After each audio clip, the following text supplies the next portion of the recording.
Today we will discuss biomechanics in orthopedic surgery. Pardon with me, these are mostly basic stuff, but the slides are very busy. Some of them are only definitions, but you need to know them. In our exam settings, it does not come that commonly, but if it comes up and you don't know, then it will be a big problem for you.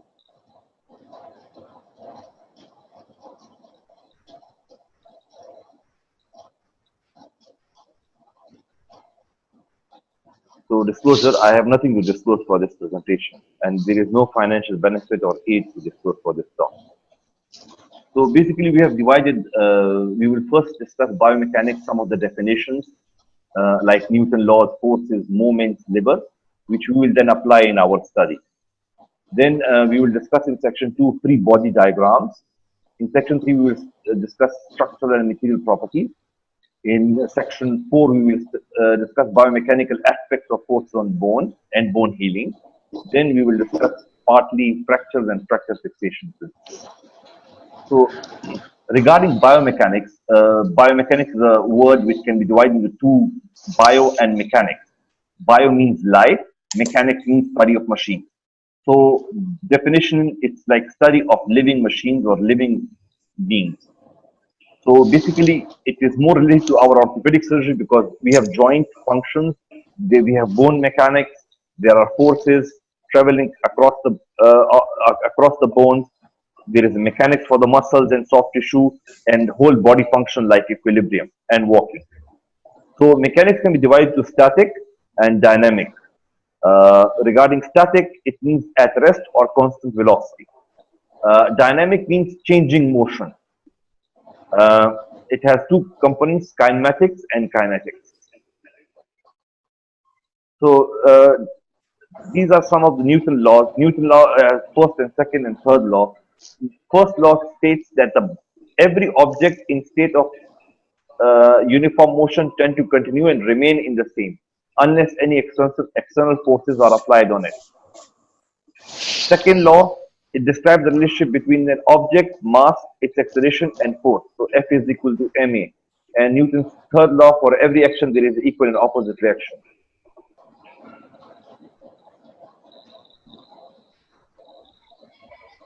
So consider quantities, they can be either scalar or vector. Scalar quantities have magnitude only and has no direction. For example, length, area, volume, and speed. Vector quantities are those quantities which have magnitude and a direction. So can be added or subtracted or split into its own components. So what is a force? Force is a load acting on a structure. That force can be external or internal. External forces are like joint reaction force and gravity. Internal reaction force are joint forces, muscle contractors, ligament constraint forces. So remember that force is a vector quantity. This has magnitude and direction and can be resolved into its own components. These can be resolved by a parallelogram. Take an example of this. There are two forces. This diagram is a simple depiction that if you can see my arrow, this is a force 1 and this is a force 2. If we in a parallelogram draw another force which is F net, so this denotes that the F net is equal to F12 and F13. So force has direction and it can be added or subtracted. And if it's added in the parallelogram, and the force, the F net, has a different direction than F1 and F2. This is a simple stuff. What is a moment? Force applied at a distance from a pivot will cause a segment to rotate. So a daily example is a wrench. This is a wrench. You are tightening up a screw. So we apply a force at a distance at the pivot. So the force creates a moment arm, and it is proportional to the d. If the distance is increased, and the force remains the same, the moment arm will increase. So rotational effect, this is also called turning moment or torque. So turning moment is equal to F into d, force and the distance. So if we increase the distance, the moment arm will increase. If we increase the force, the moment arm will increase. So moment. A moment is generated as a result of forces acting at a distance from a pivot or a joint. For example, muscle acting about a joint. For example, if we take an example of a bicep acting on the elbow joint, it has a moment arm. Origin and insertions are always at a distance from a joint and sometimes at an angle. So always there is a turning moment at the joint. So these turning moments can be either balanced or unbalanced or rotated. So balance means that when the moment arm generated by agonist and antagonist are balanced to a zero. So for example, clockwise forces are equal to the anti-clockwise force. Rotation means the moment on one side is more than other side of the joint, like bicep curls. There is an eccentric contraction of the bicep, while there is a elongation of the tricep. Liver. Now, this for free body diagram, which we will discuss later on, liver is important. So, liver is a rigid bar that turns about its axis of fulcrum, rotation of fulcrum. So, liver rotates about the axis as a result of a force. The force acts against a resistance, weight or gravity, and liver are used for motion amplification. This is one of our principles in mechanics, which is very important to remember. So we have three classes of liver. First class of liver is having a fulcrum in the center. A fulcrum in the center. What does that mean? Is that the effort and the load are on the opposite direction, opposite sides, and in between is a fulcrum. We will take an example. In general daily routine, we have a scissor. So we are holding a scissor with in between our fingers. There is a fulcrum in the center, and the effort is applied on one other side. So in daily activities or in our human body, if we take an example, it's cervical spine. So when cervical spine we are sitting, cervical spine, the head has a load, which is on one side. In between is a fulcrum, which is cervical spine. And the paraspinal muscles on the back are exerting the same level of force to keep it in equilibrium. Then is a class 2 liver. So class 2 liver, remember that the load is in the center. There is example of wheelbarrow. The wheelbarrow has wheels, which is a fulcrum. Load is in the center, and the effort is by the hand, which are elevating the part of the with their biceps and moving it. So wheelbarrow is a class 2 lever.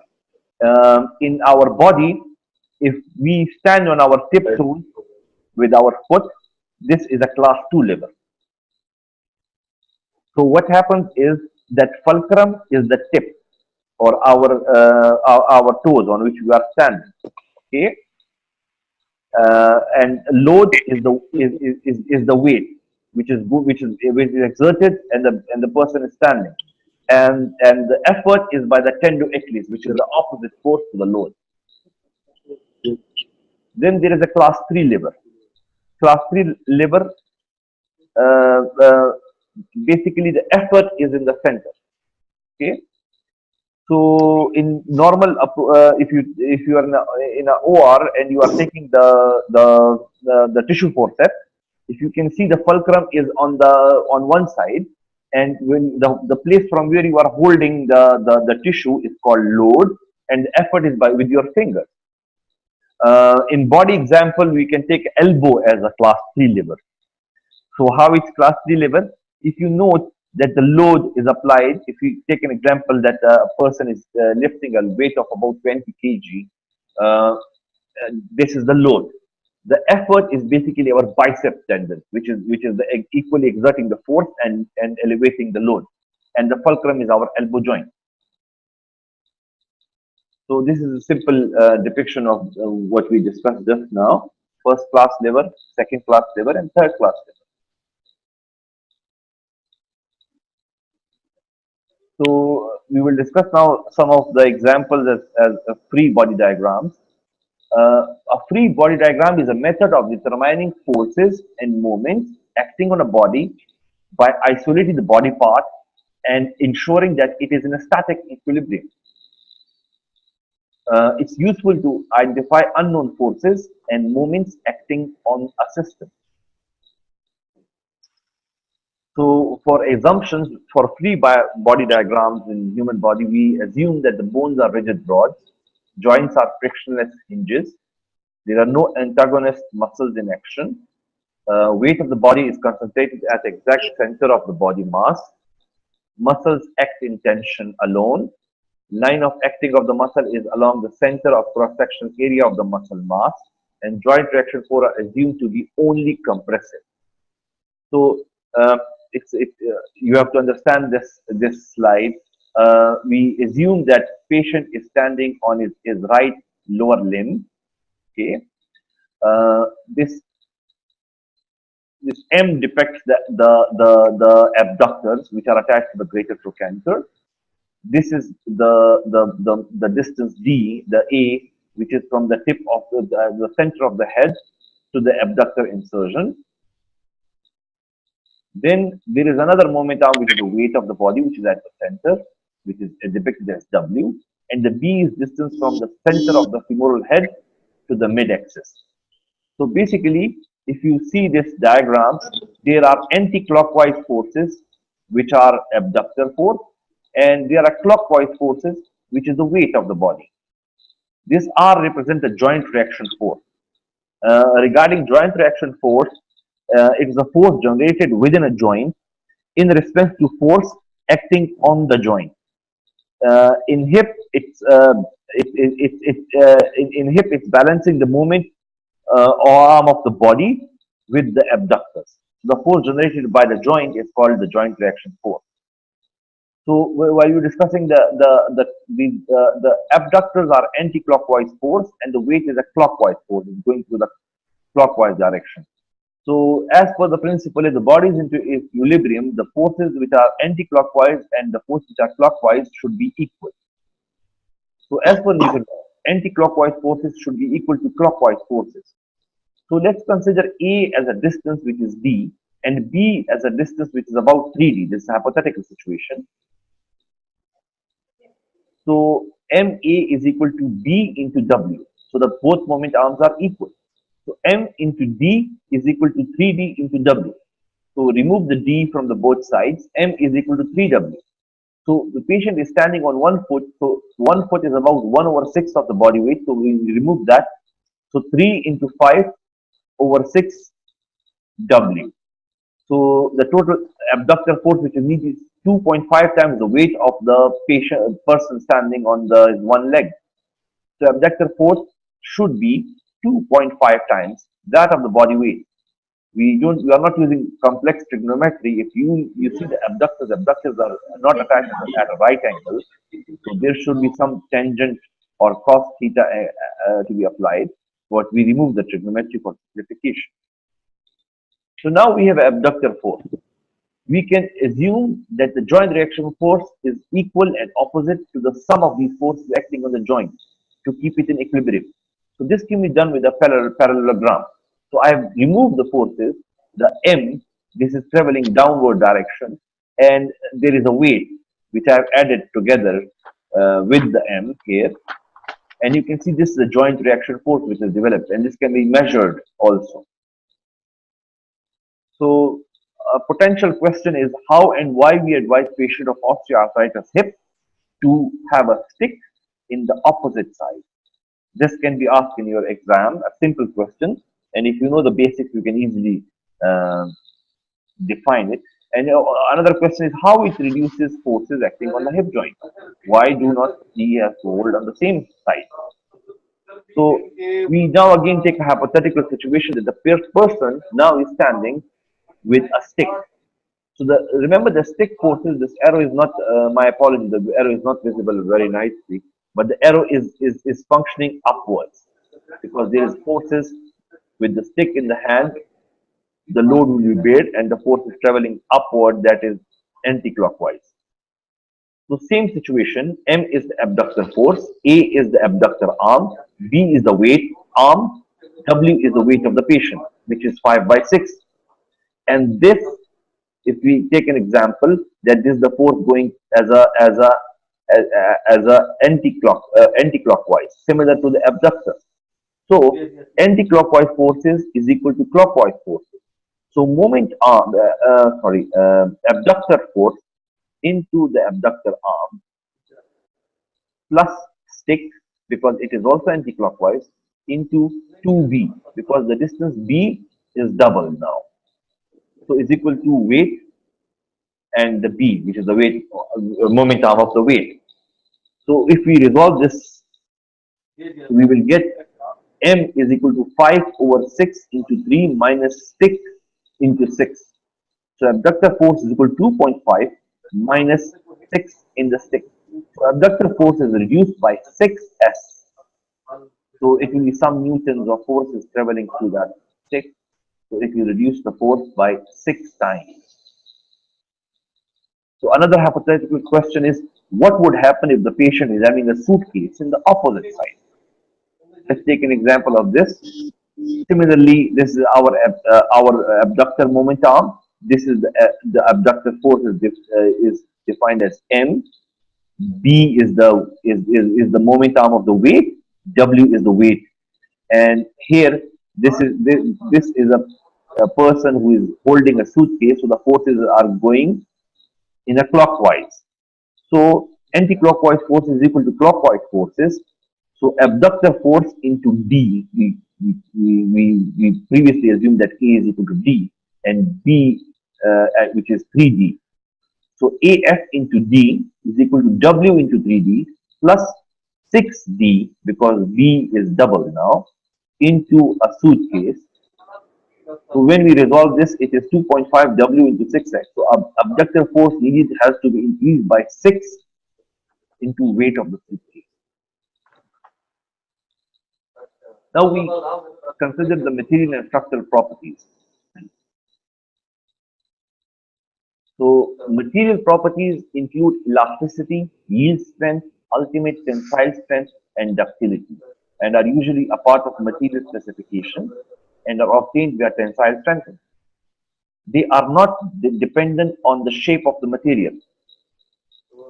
What is the difference between structural properties are those who do depend on material shape and material. These are bending stiffness, torsional stiffness, and axial loading. So material properties are stress, strain, elasticity, plasticity, or ductile or brittle nature. These are the material property, not structural property.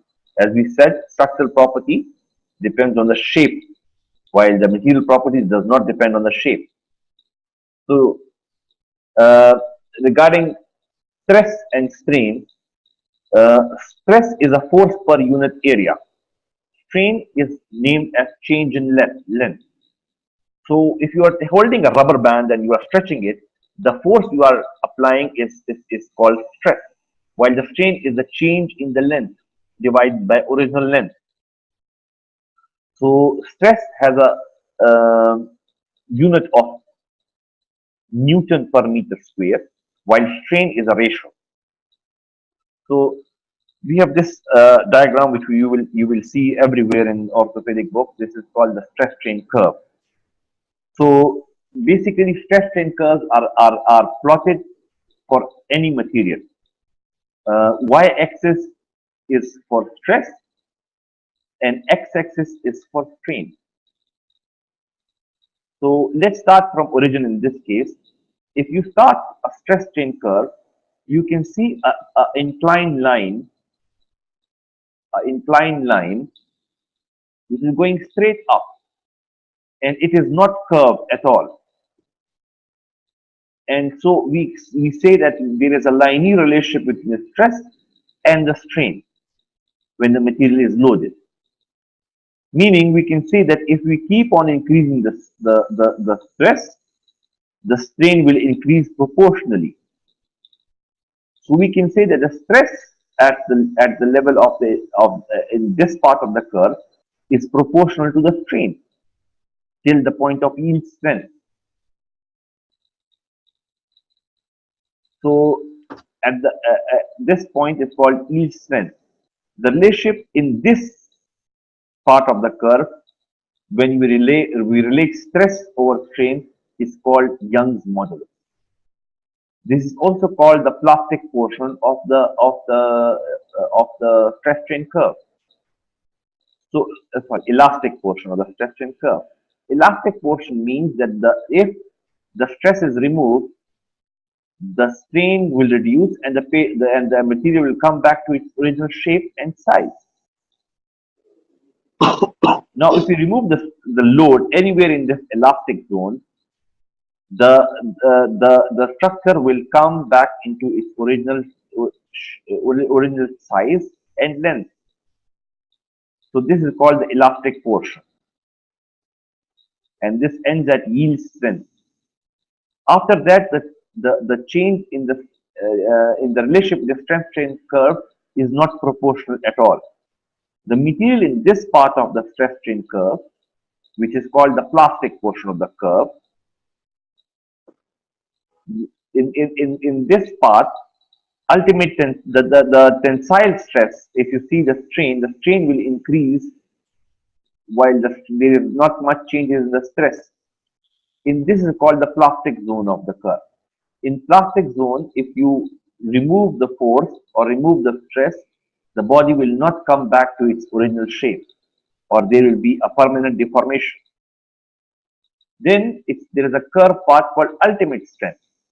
So ultimate strength is the maximum stress a material can withstand before a fracture will occur. So all of you understood somewhat or no? Yes. Okay. Yes, sir. We are understanding. Yes, sir. Okay. We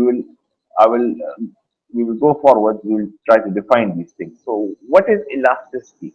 This is the measure of elastic deformation of a body under stress, which is recovered when the stress is released. We discussed this. So elastic portion is the elasticity. The ratio of the stress strain under the elastic region is known as stiffness or modulus of elasticity or Young modulus. Once it goes beyond the elastic limit, material no longer returns completely to its original dimensions.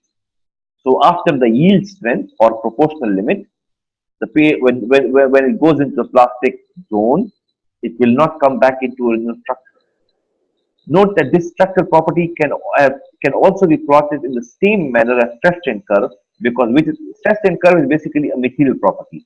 But we can also make a similar curve for structural property, which is called load deformation curve. So what is plasticity? The propensity of a solid material to undergo permanent deformation under load. This means material won't come back to its original length or condition. So again, what is yield or yield strength? Stress needed to produce a specific amount of plastic or permanent deformation. So it is in between the relationship between the plastic zone and the elastic zone, yield strength. So in orthopedic, we take 0.2% change in length as yield strength for most of the material. So ultimate tensile strength or maximum tensile strength is the maximum stress the material can withstand before it can break.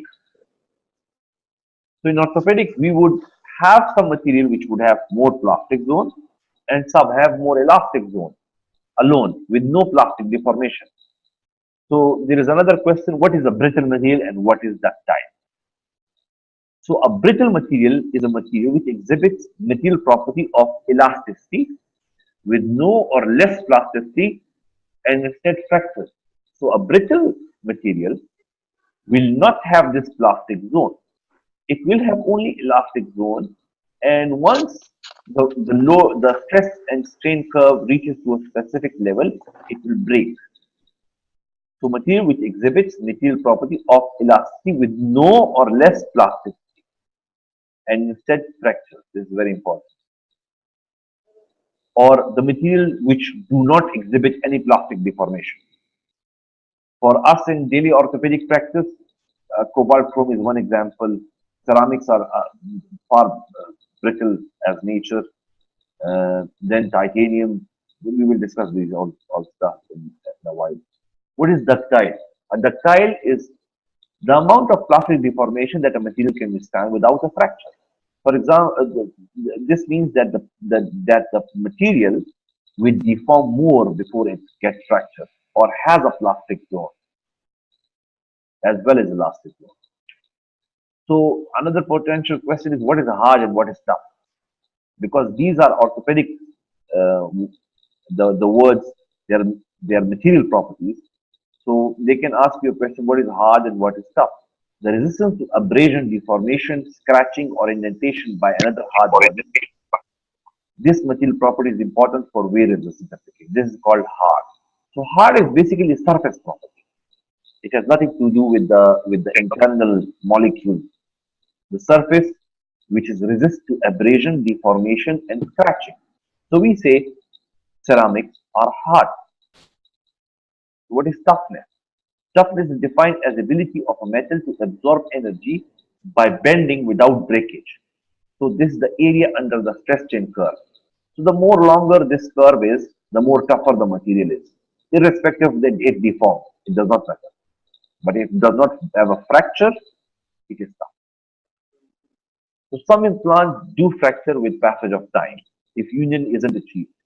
So another hypothetical question is, what is a fatigue failure and what is endurance limit? So basically, fatigue failure is a failure resulting from cyclical application of stress which may be below the yield strength of the material. So with the cyclic loading, the load needed to have a fracture of the material will reduce. Below a certain stress level, material does not fail regardless of number of cycles. This is known as endurance limit and is an important parameter in many design applications. So in orthopedic, we consider endurance limit is 10 to the raised power 6, or we consider that any material which can withstand 10 to the raised power 6 cycles is is less chance of having a fatigue failure or will survive forever. So we discussed this stress strain curve. Now the hypothetical question is, would the stress strain curve of this will be the same as this one as we discussed on the right side? So the answer is no. Every material has a different stress strain curve. This is an example of different materials in our daily living for material, different materials are used in the industry, and see the stress strain curve. Look at this material, which is brittle, and look at this material, which is elastic. Which is brittle, and the material which is more plastic. Sorry. So these are the relative young modulus of our materials. Just consider it as a stress strain curve we have again got. This is a ceramic. So ceramic has a property that it is brittle. Brittle means that it does not have a plastic deformation in the curve. Then comes the alloy. Then comes the stainless steel.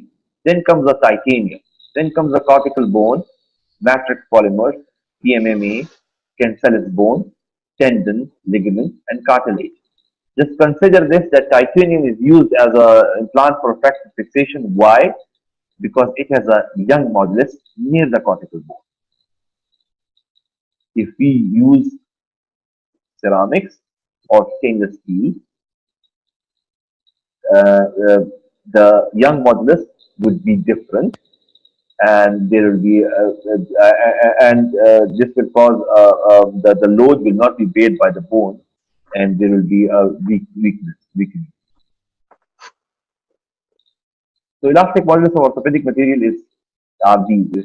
Stainless steel is 200, titanium is 100, cortical bone is 7.1, polyethylene is 1.4 to 4, cancellous bone is 1.7 to 0.9. Note that we use titanium as a good fracture fixation implant, but still it has elastic modulus which is far higher than a cortical bone, but still better than the stainless steel or half of the stainless steel. The question is, what implants are used in what situation?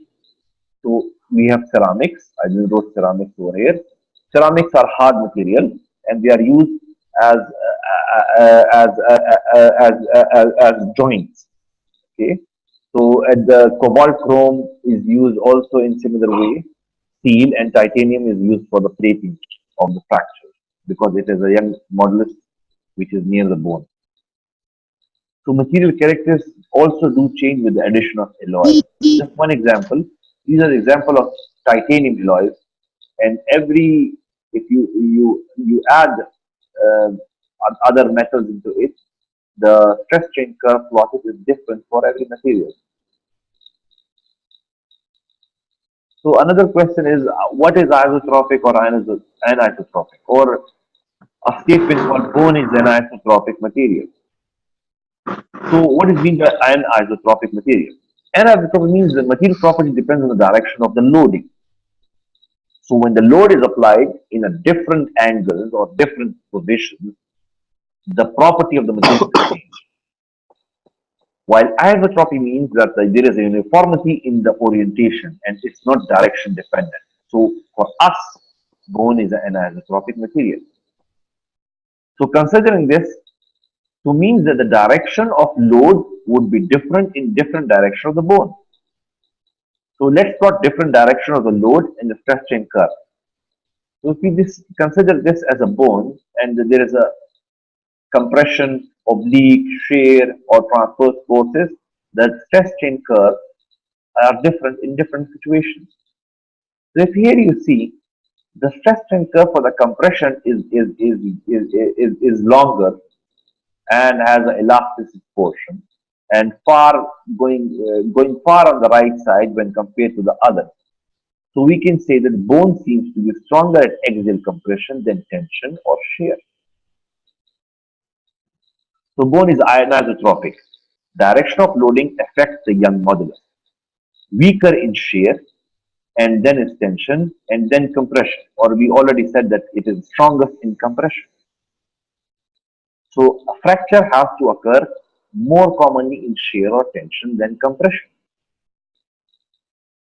These are the ultimate stress at failure of the cortical bone. The cortical bone in compression needs at least 200 Newton per meter square of force or stress.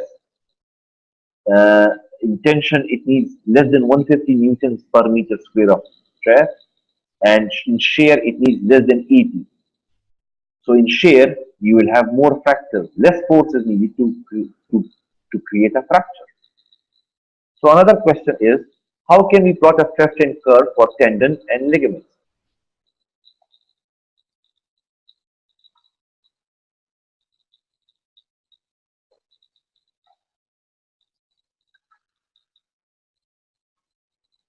So this is a stress strain curve of a tendon or ligament. It is somewhat slightly different than the curve we discussed before. If you note this, and it's written toe region, what happens is that basically the tendon and ligaments are composed of collagens. The collagens are not always in a linear fashion. They are crimped, as this example. So in the beginning of stress strain curve, when the load is of stress is applied, the strain is not proportional to the stress. And first portion is called uncrimping of the collagen. So this part is different when you compare with the bone with the tendon and ligaments. Then after is a elastic portion, and you can see that elastic portion stress is proportional to the strain. Similarly, there is a yield point in it, and then after is a portion in the plastic as just marked by this. And you can see this. There is a this is called the necking. Necking is because there is a micro fracture of the collagens, and if we remove the load, it will not come back to its original shape. It will come somewhere here if we remove the plastic portion. The statement is ligament. There is another statement called ligament and tendon and cartilage, and even bone has viscoelastic property. What is it? Viscoelastic property then? So viscoelastic, any substance which show creep, stress relaxation or hysteresis, we consider it viscoelastic.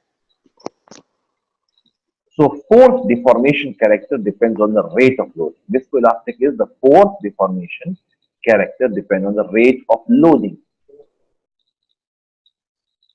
So viscoelastic means it is time dependent behavior.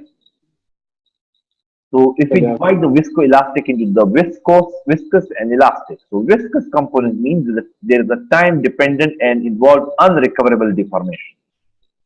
So we say cartilage is a viscous material. There is a time dependent deformation of cartilage and it is non-recoverable. Elastic means that the time independent and involve recoverable deformation.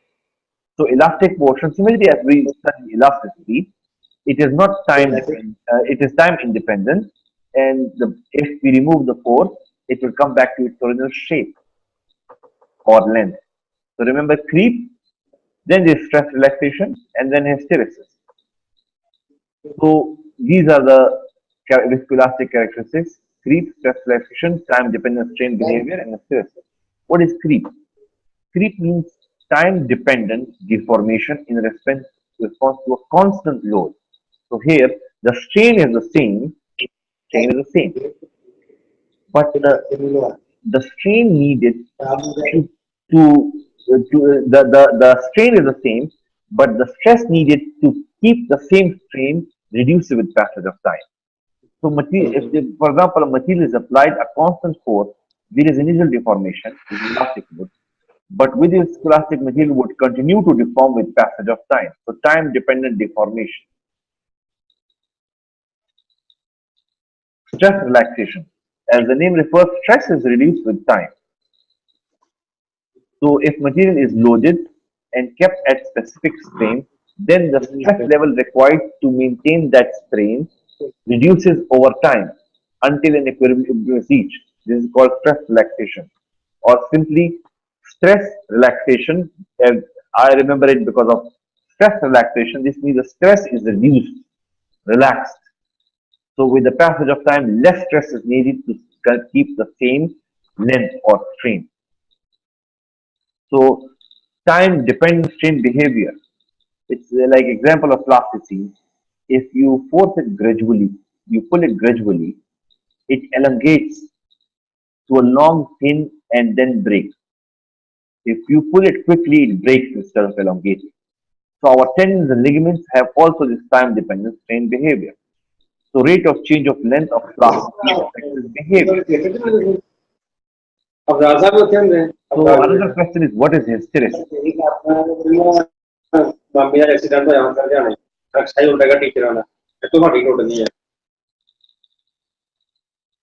So hysteresis is basically a concept where the loading and unloading curve of an implant is different. For example, a patient of material is loaded. This is the curve plotted, but the unloading the curve is plotted in a different direction, different level, different position in the stress chain curve. Why? Because there is a heat generated, and the heat is generated, and that's why the energy is lost in the system. So, what is the elastic behavior or hysteresis behavior in normal daily practice? You can see this uncemented femoral component which has been pushed into the femoral cavity. So if you know that normally whenever we tap, we then wait and we tap again when we are putting a femoral implant. Why we do it is because at tapping there are circumferential hoop stresses are generated in the femur. Then if one waits for a while, femur exhibits stress relaxation and hoop stresses diminishes. So that once we can continue tapping more down. If not done in that way, you can have femoral fracture. So while if you have seen the surgeons normally hitting a femoral component into the cavity, they hit it 2-3 times and then wait for some seconds and then again hit. So this waiting time is a basically concept of viscoelastic behavior of femoral component. If you keep on hitting it with a hammer, you will have a femoral fracture. So now we will discuss the section 4. It's called biomechanical aspects of forces. So consider this as a bone. Bone can have compression, can be loaded with compression, tension, bending, torsion, and shear. Let's discuss shear, torsion, and bending. Because compression and tension, it's very easy to understand for that. So, what are shear forces? Forces that are parallel to each other, but not along the same line or in same direction. They are parallel to each other, but not along the same line or same direction. Direction is different here. So it's called shear.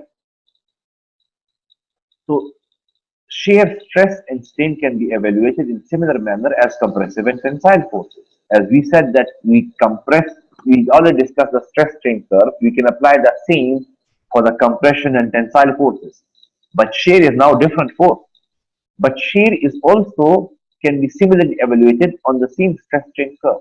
But here it is called shear modulus, and shear stress is divided by shear strain is called shear modulus.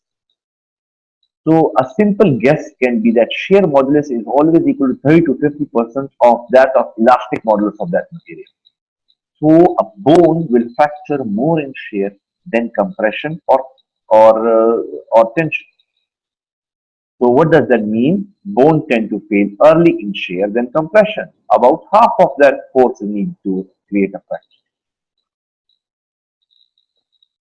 Now regarding bending forces, most forces aren't purely compression or tension, but a combination. For example, femur has an anterior bow. When loaded, cause it to bend as forces aren't traveling parallel or through the center. So for the femur, as there is anterior bow, anterior side is a tension side and posterior side is a compression. So here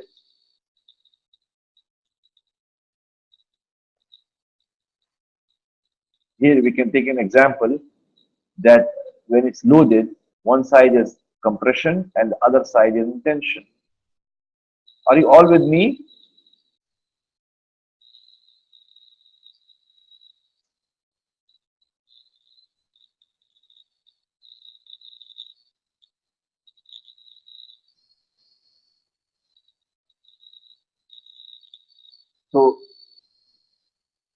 So, in bending forces, one side is compression, other side is tension.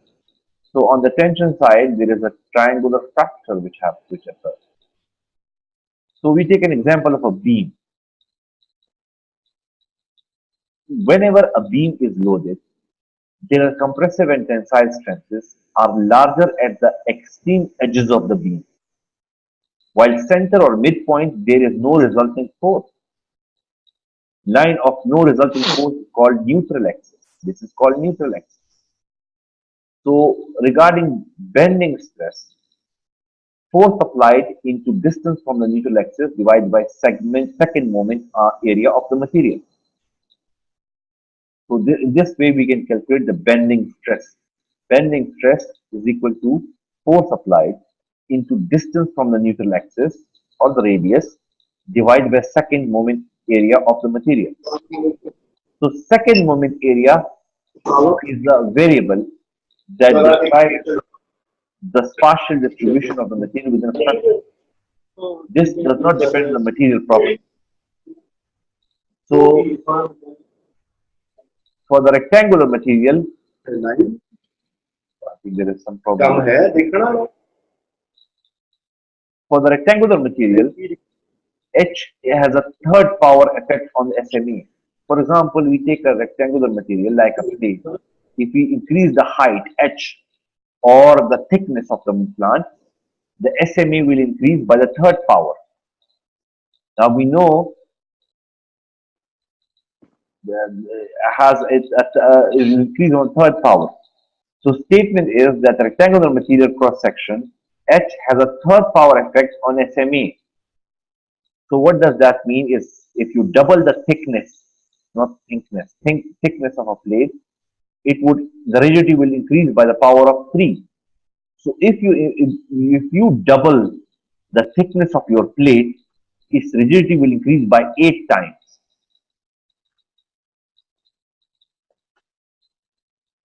Similarly, solid cylinder we discussed, the radius radius has a fourth power effect on SMA. So if we increase the thickness of our nail, double it, it will the rigidity of that or bending stiffness of the material will the implant will increase by 16 times. Also remember that we use hollow circular nails. So total second SMA equals to SMA of the solid outer portion minus the SMA of the missing inner hollow portion. So use the same assessment. The hollow nails when compared to the solid nails have SMA which is larger than solid nails. So hollow nails deform less than solid nails with the same cross-sectional area. And also it reduces the, it's not written over here, but also the implant which is hollow, it reduces the weight of that material. Total SMA equals to SMA of a solid outer portion minus the SMA of the missing inner hollow portion. So hollow nails deform less than solid nails with same cross-sectional area. So as bone ages, if you notice, outward oppositional growth enlarges the medullary canal. The medullary canal in old age increases, but it also, with the passage of time, the oppositional growth, the width of the bone also increases. This increases SMA and consequently increase the bone strength and resistance to fracture. So with the passage of time, medullary cavity does increase, but the bone strength remains the same because the outer dia of the bone is increasing. Now we consider the torsional forces. Now see the torsional forces. Torsional force defines equal and opposite shear forces are applied to a cylinder, causing the cylinder to twist, known as torsion or torque moment. So similar but opposite direction force. Similar to bending, the force are more maximum on the surface and less in the center.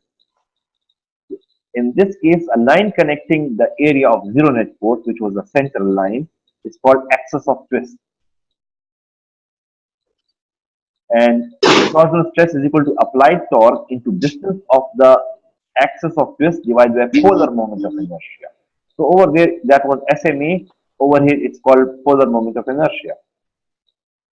So polar moment of inertia is similar to SMA in torsional stress and related similarly to size and shape but not the material. And similar to the bending forces, the distance from the axis of twist affects the PMA to the fourth power. So if you double the thickness of your nail, the rigidity will increase by 16 times. So what you have up till now learned that the rigidity of a plate, if you double the thickness of the plate, it will increase the rigidity of the plate by 8 times, 2 to the raised power 3. 3 times. So if you double it, it will be 8 times. Similarly, if you take a nail and you increase the diameter of it by double it, the rigidity or the torsion moment of inertia will increase by 4 times. That is 16 times increase in rigidity. So what we have learned here is bone is an anisotropic material, weaker in shear than torsion, and best in compression to bear the load. Using a plate as it's rectangular, if we double the thickness, it would increase the shear stress via 3 times, and if we double the thickness of a nail, the torsional stiffness is increased by 4 times. So what type of fractures with what type of forces? In tension, we get a transverse fracture. In compression, we get an oblique fracture. In bending, we get a butterfly component. In torsion, we get a spiral fracture. So less forces are needed in this than this. So considering biomechanical laws obeyed on bone healing. So indirect bone healing consists of, if you know that there is a hematoma formation, then is soft callus, then is hard callus, and then is remodeling. So during evolution of indirect bone healing, the strain at the fracture site is reduced with the passage of time and healing process ensues. So we know the biological aspect of the soft callus, hard callus, and remodeling, but if we think about the biomechanical aspect, the strain at the fracture site is reduced with the passage of time. From the soft, it becomes hard, from the heart, it starts remodeling and eversion canal are formed. So strain across the fracture site is reduced with time from fracture to hematoma phase to the soft cases to the hard phase. If strain is more, healing won't occur. So strain at the fracture region, if it's 100% strain, it will create granulation tissue. If it is 20% strain, it will create fibrous tissue. If it is up to 10%, it will create a cartilage. And if it's bone, it will be, if it's less than 2%, it will create bone, or it will primary bone healing. Um, uh, so what happens is, if you know non-unions, if you have a non-union, it's a hypertrophic non-union. In exams, I think there's a question that your patient is having a non-union for it. So what is the strain at that area? It will be around 100%. So then a question, and then EMQs can come if there is a fibrous non-union, how much strain is there in the fracture area? It's 20%. If you have a hypertrophic calcification, hypertrophic non-union, you can say that the strain is around 10%. And if there is a bone with a secondary ossification, the strain is around 2 to 10%. If there is a less than 2% strain, primary bone healing will occur. So now we consider fixation of fracture in section 5. Normally we fix a fracture by either two principles, either relative stability or absolute stability. So what is absolute stability? A fracture heals with absolute stability means that there is no micromotion at the fracture site under normal physiological load. There is anatomical reduction, there is no gap or less than 2 mm gap. They leads to direct bone healing. The method is called interfragmentary compression. The technique can be static or dynamic. Static means lax screw within a plate, or a compression plating with eccentric, with neutral and eccentric holes. Then is dynamic is tension band principle, tension band plating, or buttress plating. Relative stability, selective micromotion at the fracture site is allowed. For example, nails, external fixators, or cuffs. In that case, incondylar ossification happens. So, best way to utilize bone absolute stability is utilizing a lax screw fixation through the plate or without it. So, lax screw fixation, basically there are 6 important steps in lax screw fixation which can be asked. First is the gliding hole. Second, to do the thread hole, which is the far hole. Then we do counter sinking. Then it's screw measurement. Then it's tapping, and then it's screw insertion. And many of the people will get mixed up with one thing. You have to do a gliding hole before the thread hole, because if you do the thread hole before the gliding hole, and then you want to remit again the gliding hole, then the size of the gliding hole, it will not be straight. It will not be, your hole will not be going in the center. So always do the gliding hole, then then do the thread hole, then do the counter sinking, then the screw measurement, then the tapping. It's a potential question in exam. So plates and nails. We do compression plating for transverse or oblique fractures, which exert compression along the fracture site. Lax screw is through the hole, dynamic compression with the oval, and eccentric screw placement in the plate. And extraction, and you can also do it with a tensioner device instead of doing eccentric screw. So then comes a tension band theory. So tension band principle was basically devised by Frederick Powell, and actually bones are not straight rods, but curved, and has a tension side and a compression side. So tension band principle is a principle which converts the tension side into compression at the opposite cortex. So tension band principle, what is tension band principle? Tension forces are converted to compression forces at the opposite side cortex.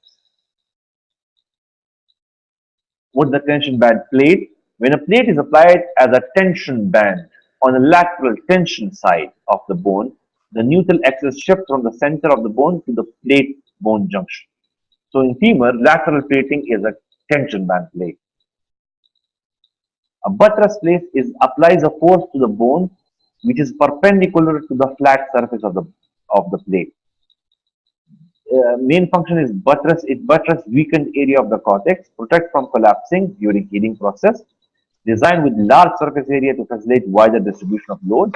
Used to maintain bone length and support the depressed fracture fragment. It's commonly used in epiphyseal and metaphyseal region. So, what type of union with this buttress plate? It is the primary bone healing, not secondary. And this can be potential question. Regarding relative stability, selective micromotion is allowed at the fracture site, and this can be done multiple ways. We take bridging as an example. Bridging plating is a simple example that we do. We give relative stability, and the bone does heal.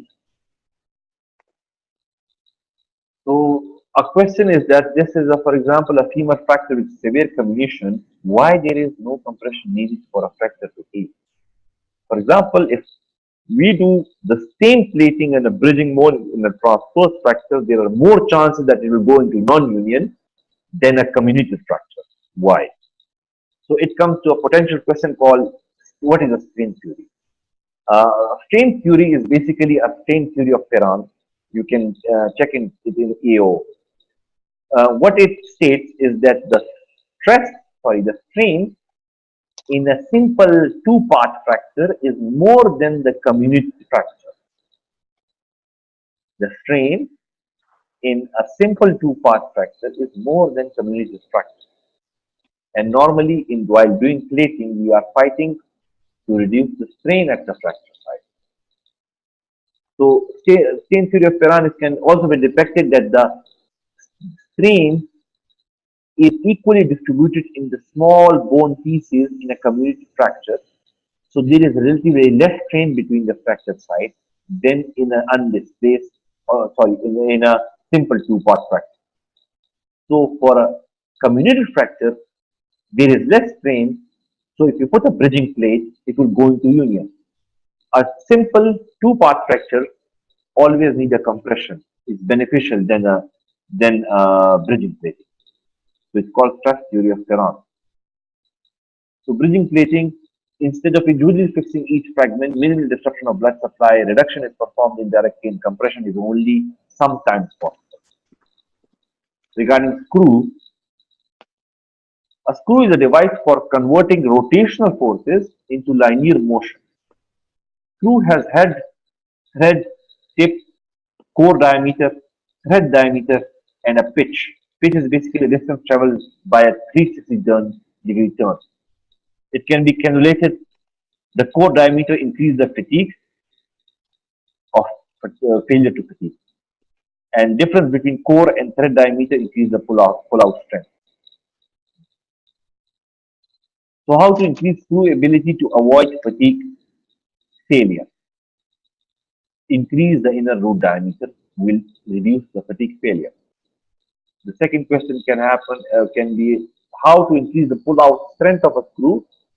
It can be increased by increasing the outer diameter and decreasing the inner diameter or the core diameter. Increase the thread density, increase thickness of the cortex, or use cortex with more density. So cortical bone, cortical screws, they can be standard round tip, self-tapping, or self-drilling and self-tapping.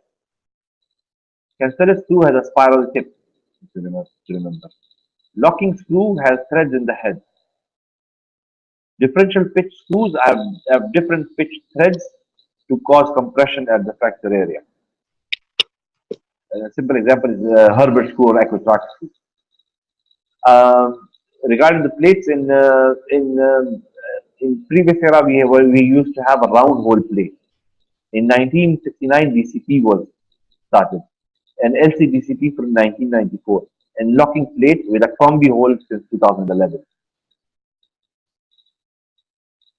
So regarding intermediate nails are splints, cause functional reduction. Secondary bone healing happens. It can be cannulated solid or hollow or slotted. Material stainless steel or titanium can be used. Stiffness is proportional to R/4. So reaming versus non-reaming. Reaming is a longer procedure. Endothelial damage to the blood supply it can happen. Union is higher, needs higher duration of union, and the higher there is a higher more time is needed to achieve a union. I think I mixed it up. Reaming cause quick union, less time is needed for the union as well, and less implant failure. The non-reaming is a short duration procedure. There is less damage to the blood supply. Non-union rate is high. Union duration is longer, and more implant failure. So another question is, what is the working length of a nail? So working length of a nail is a length between the proximal and distal point of a firm fixation to the bone. So in a comminuted fracture, the working length is reduced.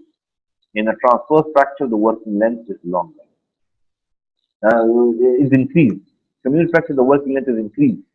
And in non-comminuted fracture, the working length is reduced. Unsupported portion of the nail between the two major fragments is called working length. So if you reduce the working length, then the fixation is more rigid. If you increase the working length, there are more chances that it will go into non-union because it is not stable enough. Working length, the bending stiffness of a nail is inversely proportional to the square of its working length. So if the torsional stiffness is inversely proportional to the working length. So both are reduced if working length is increased. Shorter the working length, stronger the fixation. Medullary reaming prepares a uniform canal and improves nail bone fixation towards the fracture, thus reducing the working length. And also remember, this can be also asked in a question. The bending stiffness is inversely proportional to the square of the working length, while the torsional stiffness is inversely proportional to its working length. Regarding external fixators, how can we increase the stiffness of external fixators? Decrease the working length means near. If you put a pin, it should be near the fracture, and the other pin should be far, near, far from configuration. Pin number of pins, pin size, number of bars, and bar composition. All can affect, and the distance from the bone also. Remember that the most important factor for affecting the stability is reduction. Second is pin size. Regarding the Zaroff frame stability, you can increase the stability by putting larger wire diameter, decrease the ring size, use of olive wires, more wires or half pins, cross wire at 9 degrees, increase wire tension, center rings closer to the fracture or closer adjacent rings. Decrease the distance between the two rings. Thank you.